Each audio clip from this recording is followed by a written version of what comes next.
Welcome to Cancer Clear and Simple, the podcast where we bring clarity, compassion, and connection to the cancer conversation. I'm your host, Joshua Wright, and today we're coming to you from a very special place, the annual open house at the UW Carbone Cancer Center. This event is all about learning, listening, and bringing our community together, and we wanted you to be a part of that too. In this episode, you'll hear voices from all walks of life. People sharing what they know about cancer, what they want to understand better, and maybe something you might want to know too. From prevention and screening to questions for medical providers, this is a space for honest, real conversations. Whether this is your first time with us or you've been tuning in for a while, my name is Joshua Wright, and welcome to Cancer Clear and Simple.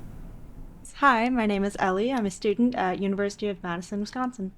Can you tell us a little bit about today's event and then your exposure or introduction to cancer in your life? Yeah, of course. I am here for today's event as a volunteer. I ended up here through my physiology 435 class, actually. My professor just said in lab they need volunteers for this cancer event, and I thought, why not? Okay. There's a lot of fun booths around, especially for kids. I made myself a fun bracelet. So, can you share a little bit about your bracelet? Oh yeah, the bracelet. I honestly forgot which each of the beads are for now, but it's if you have a widow's peak, yes or no, you get one color. If you have brown eyes, yes or no. Okay. Yeah. Detached earlobes. Okay. And so those are representing gene traits? Yeah. Okay, gotcha. Yeah. Gotcha. Okay. So thank you, Ellie, for joining us on today. And just wanting to get a sense of when did you get exposed to cancer in your life as a concept, as a topic, as a condition? Mm-hmm. I was first exposed to cancer in my life when I was quite young. I would say around 6th or 7th grade, I had a neighbor who had cancer, and her daughter was one of my good friends, so she ended up spending a lot more time at my house, things like that. Okay. But my real immersion into cancer and understanding that is when my grandmother was diagnosed with cancer. Okay. How long ago was that, and what kind of cancer did she have? She was diagnosed maybe 3 or 4 years ago. It always was a little bit cloudy because it was a form of blood cancer. But in addition to that, she also had a blood disease, which made the diagnostic process a little bit more difficult. Okay. And then when that happened, do you remember how that was how you were talked to about that? Who talked to you about that, and how did they talk to you about that? Mostly my mom talked to me about that.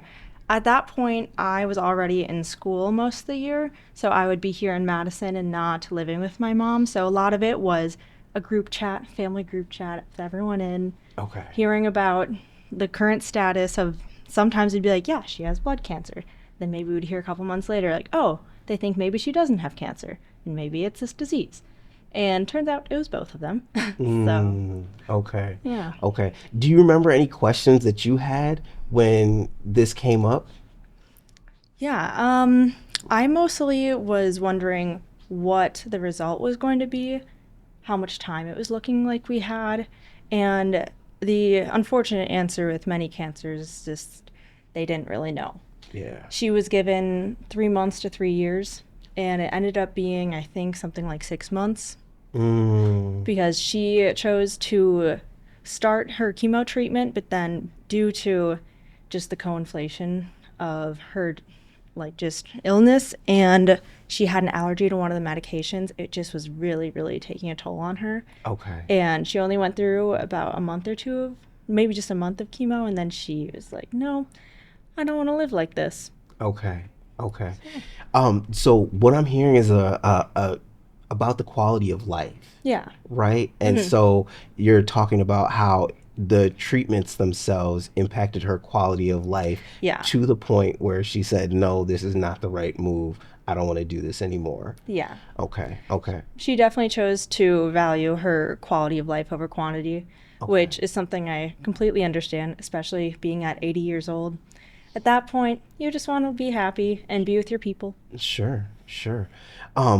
So what did the kind of the system of support around your grandmother, what did that kind of look like? Do you know about who all was involved in her care or what kinds of doctors? Yeah. I'm not sure about what kinds of doctors, but my grandparents are snowbirds. They're in Florida half the year and up in Wisconsin half the year. Okay. I grew up living next to them my whole life, so I was very fortunate to be there for a lot of it.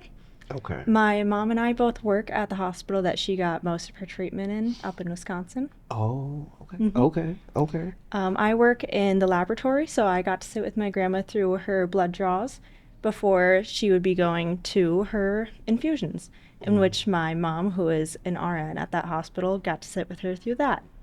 Okay. Okay. Um, so a lot of kind of familiarity with healthcare and the healthcare system Yes. before this even took off. Yes. Okay. In addition, my mom's sister is also a nurse and caregiver.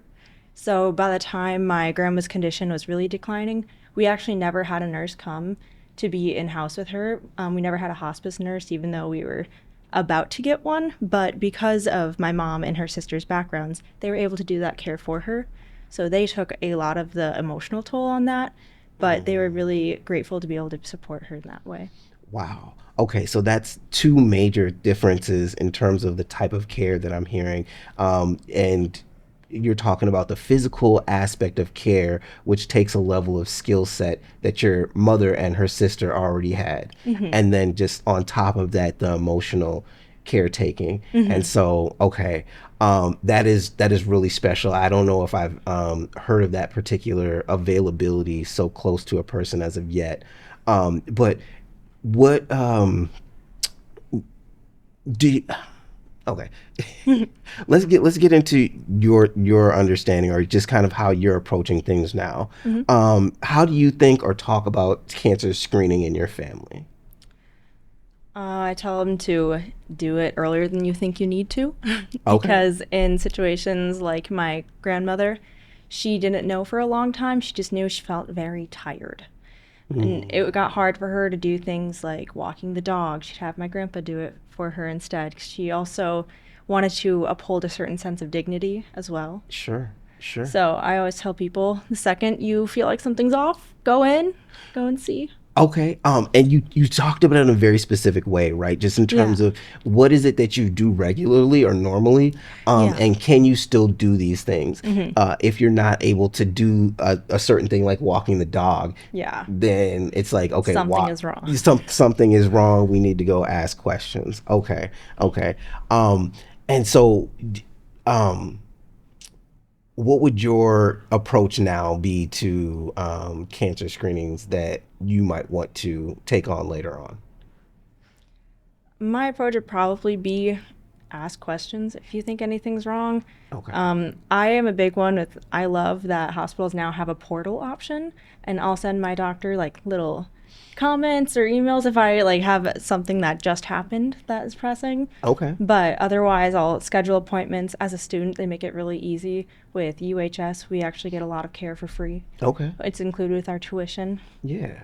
Yeah. Okay. So that is a great point. So what would you recommend to people to understand about cancer screening? I'm honestly not quite sure Okay. how to answer that question. Something to understand about cancer screening. I don't know if I have an answer for you. Okay. So even though you work in the lab space and stuff like Yeah. that, do you work like, is there a particular set of conditions that your lab focuses on? We aren't able to help a whole bunch with the cancer aspect of it. We are a very small community. Okay. So we can do like monitoring your hemoglobin levels, things like that. But tests that are more advanced than that, we will have to send to an outsourced lab that's a little bit bigger. Sure. Okay. Yeah. So, I guess just in terms of, do you have any other questions for doctors about cancer?